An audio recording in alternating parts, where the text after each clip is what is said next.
Good day all. I hope we are all doing good. So today on our tutorial we'll be learning how to draft two types of colas.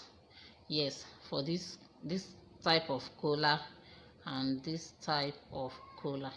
So it has cola stand.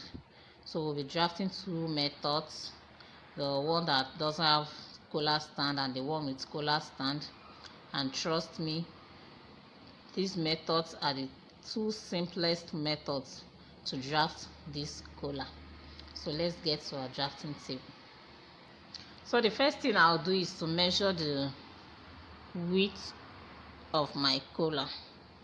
So here I have 8 inches, and this is the half of center front, and here is half of center back, which means this 8 inches I'll have to multiply it by 2 and it will give me 16 inches.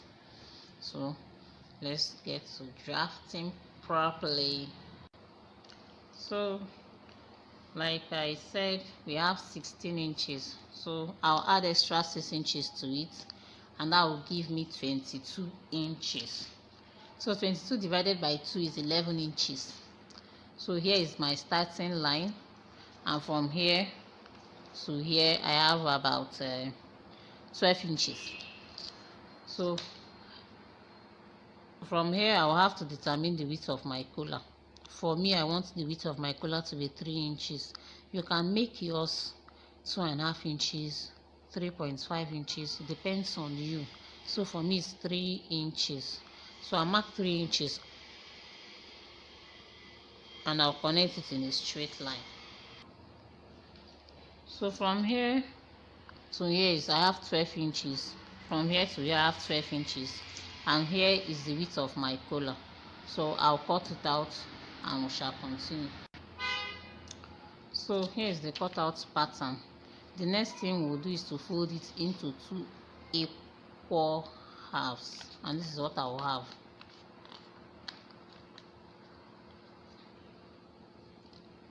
So recall that our round neck measurement is 16 inches, and 16 divided by 4 is 4 inches, which is here.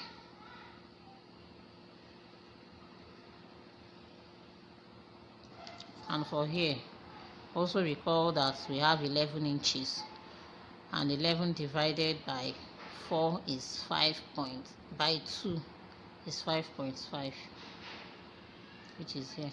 So I'll connect here this line to here.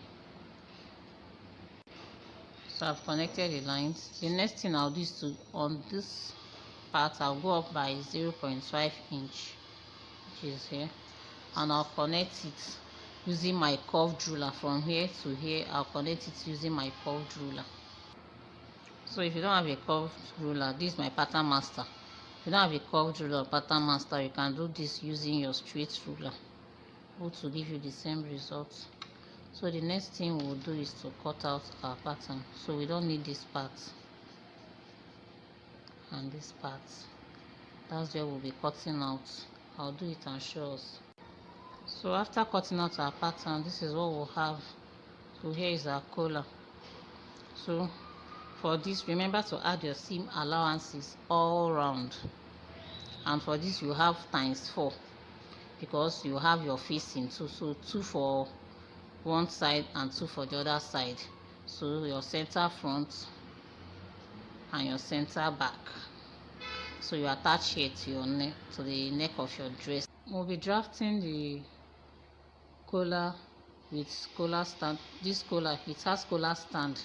As you can see, there is a cola stand. So we'll be learning how to draft it. Let's get to our drafting table.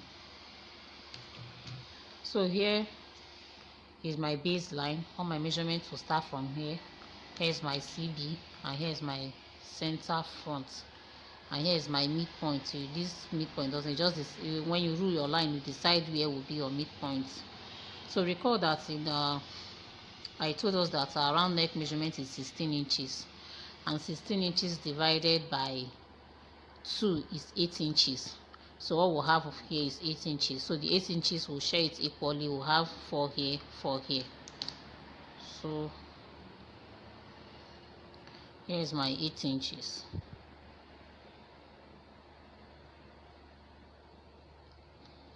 So on the center front line, you go up by 1.25 and you mark. So it's advisable on this you rule a straight line. So here's my 1.25 inches. I'll connect it to this point.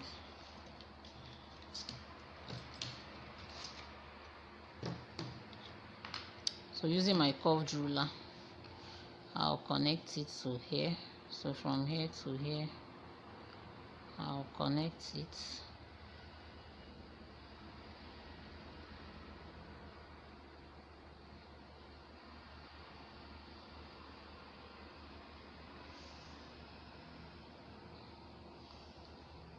So this is what I have.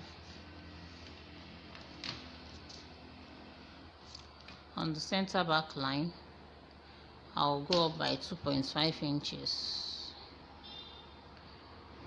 Note this is a guideline, not the width of our collar. So I'll also do the same thing. I'll mark a straight line. So here's my 2.5 inches. So from also, I'll also mark 1.5 inches. So here's 1.5 inches. And here on the center front, whatever you have here I have 1.25. I'll also mark it here, 1.25. So on this 1.25, I'll go in by 0.225, which is here. I'll connect it here like so. This line is not meant to be straight, so I'll connect it this way, and I'll use my curved ruler and connect this point to this point.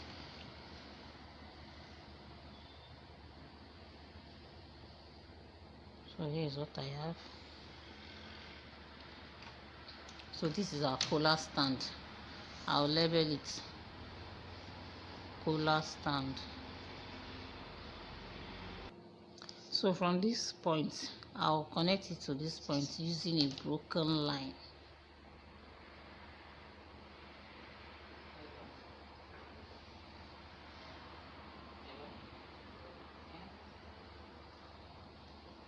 So whatever I have here, I'll measure it, I'll mark it here. So here I have 1 inch. I'll mark 1 inch here. So you have to measure it. Here I have 1 inch.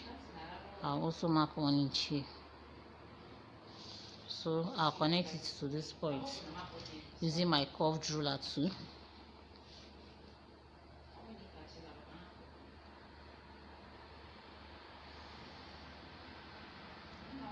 So this is what I have.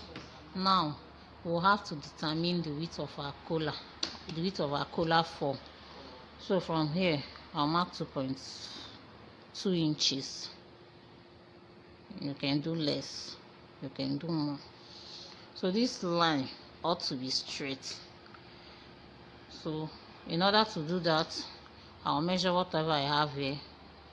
I'll mark it here so I can get a straight line.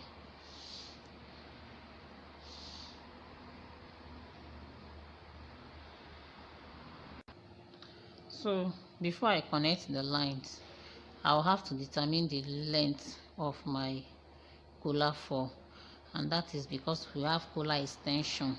So the on average you can do 8.5 inches to 9 inches. So for me, let's do 9 inches. So I'll connect this line to here, and I'll connect this line to this line.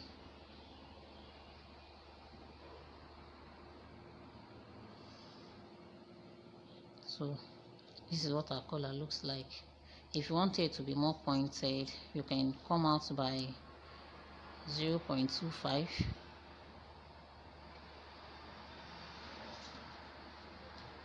And from here you go up 0.25 also, and you connect from here to here. So here you can connect it in a straight line or with your curved ruler. So this is what I have for my cooler,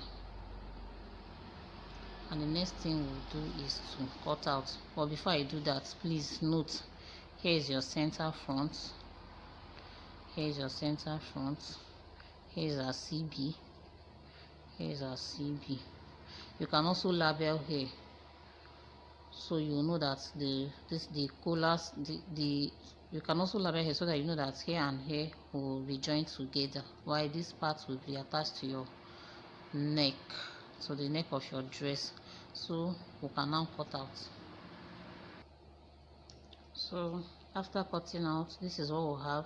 So here is our cooler 4 and here is our cooler stand. This is what it will look like when you are done.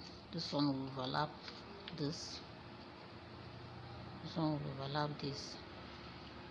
So here is the one I did. I had to hand stitch this one. So here is our cooler 4. You have to iron your interfacing to give it a standing effect, and don't forget to top stitch when you are done. And here is our cooler 4. As you can see, this is the extension we have at the front. So here I overlapped this. You can choose to overlap it, you can decide not to overlap it, it will come out fine. So here at the back, you can use your hook and eye to hold it down, or button. You can also extend your zipper to the collar stand. So but if you want to extend your zipper to the collar stand, that means you start taking your round neck measurement from your zipper allowance. So by the time you are done, you attach it, and this is what it will look like at the back. So iron it properly, attach it very well, and your collar is ready. So if you have any questions to ask, feel free to ask, leave it in the comment section. I will attend to it. See you in our next class. Bye.